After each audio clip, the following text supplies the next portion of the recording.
एक गुमनाम कार्यकर्ता से लेकर के काशी के जिला अध्यक्ष बनने का ये सफर। कौन है राम सकल पटेल?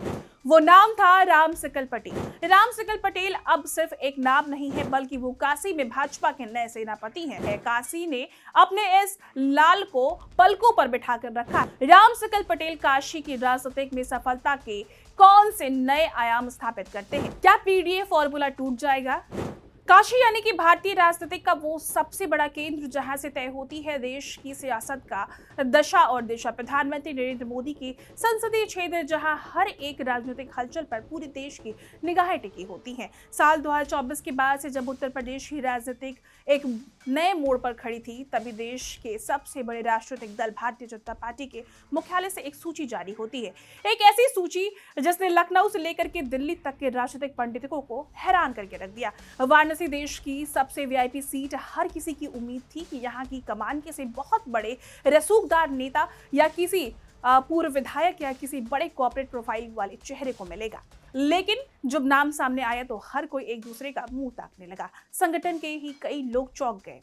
वो नाम था राम सकल पटेल। कौन है राम सकल पटेल, जिन्हें रातों रात देश की सबसे बड़ी हाई प्रोफाइल सीट का सेनापति बना दिया गया? क्या ये महज एक इत्तेफाक था या फिर बीजेपी के चाणक्य अमित शाह और जेपी नड्डा की किसी बहुत बड़ी सोशल इंजीनियरिंग की बिशात है?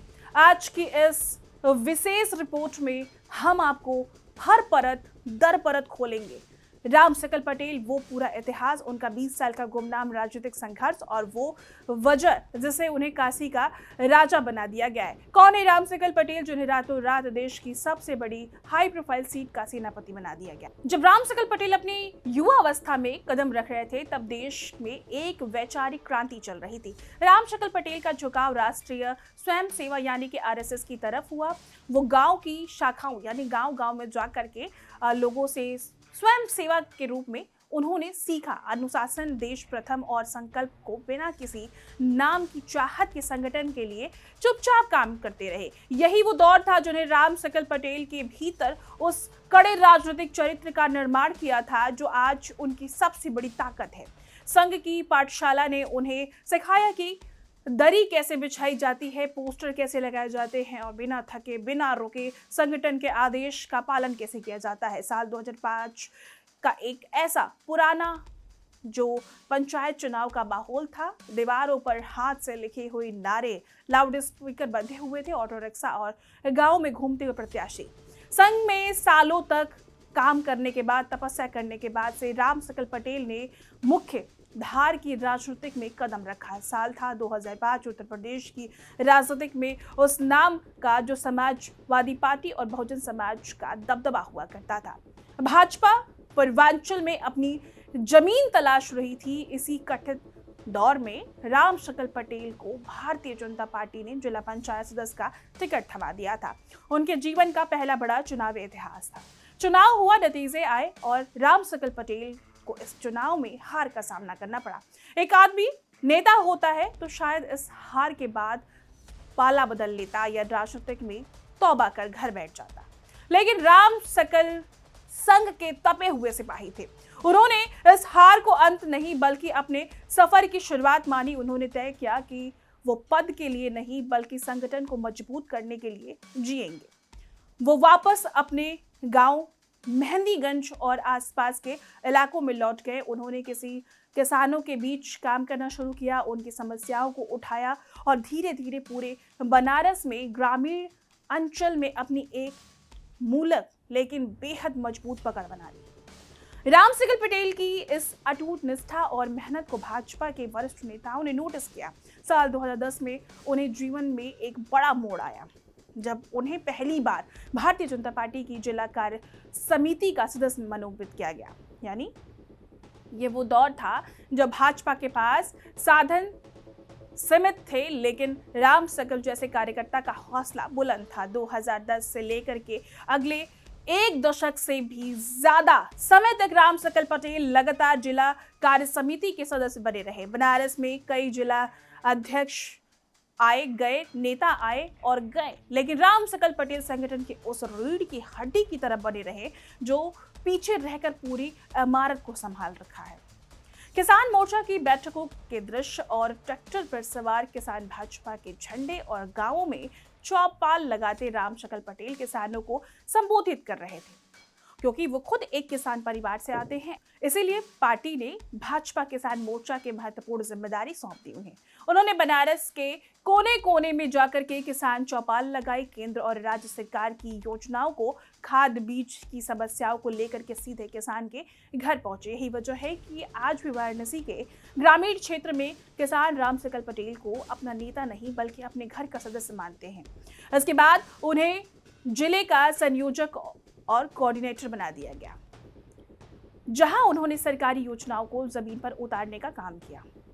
अब सवाल उठता है कि आखिर रामशक्ल पटेल को ही क्यों चुना गया।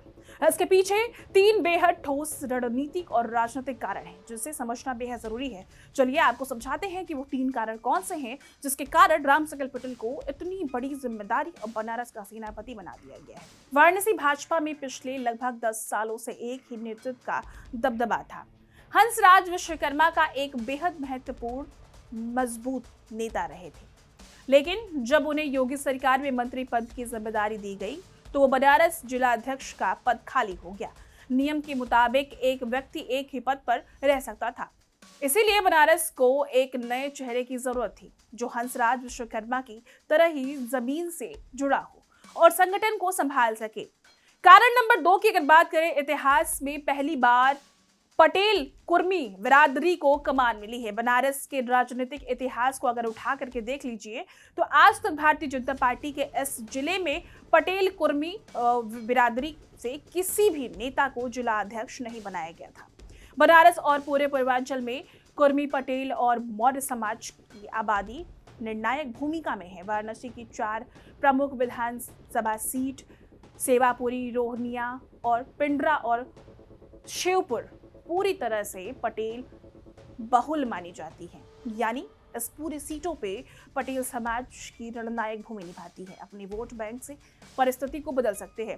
ऐसे में रामशक्ल पटेल को यह पद देकर के बीजेपी ने इस पूरे समाज को एक बड़ा और स्पष्ट संदेश दे दिया है। कारण नंबर 3 की बात करते हैं तो विपक्ष में पीडीए फॉर्मूला का अचूक तोड़ भी लाए हैं रामशक्ल पटेल। विपक्ष लगातार पीडीए यानी कि पिछड़ा दलित और अल्पसंख्यक के फॉर्मूले पर काम कर रहा था। पूर्वांचल में ओबीसी वोटों को अपने पाले में करने के लिए विपक्ष हर संभव कोशिश में जुटा हुआ है। बीजेपी ने रामशक्ल पटेल को, जो खुद एक बेहद पिछड़े और किसान परिवार से आते हैं, वो कमान सौंप करके विपक्ष के इस पीडीए नैरेटिव को हवा निकाल दिया है। यह एक ऐसा दाव है जिसका विरोध करना विपक्ष के लिए भी नामुमकिन है। रामशक्ल पटेल अब सिर्फ एक नाम नहीं है बल्कि वो काशी में भाजपा के नए सेनापति हैं। उनके कंधों पर प्रधानमंत्री नरेंद्र मोदी के संसदीय क्षेत्र के संगठन कौन न सिर्फ बल्कि उन्हें सहेजने का बल्कि आगामी संगठन चुनावों की राजनीतिक चुनौतियों में पार्टी का परचम लहराने का भी एक बहुत बड़ी जिम्मेदारी मिल चुकी है। एक गुमनाम कार्यकर्ता से लेकर के काशी के जिला अध्यक्ष बनने का ये सफर इस बात का गवाह है कि राजनीतिक में आज भी सादगी, निष्ठा और जमीन काम की कीमत सबसे ऊपर होती है। देखना दिलचस्प ये होगा कि अपनी सादगी और अपनी कड़े संगठन अनुभव के दम पर रामशक्ल पटेल काशी की राजनीतिक में सफलता के कौन से नए आयाम स्थापित करते हैं। लेकिन एक बात तो तय है, काशी ने अपने इस लाल को पलकों पर बिठा कर रखा है। आपको क्या लगता है कि रामशक्ल पटेल के अध्यक्ष बनने के बाद से क्या पीडीए फॉर्मूला टूट जाएगा?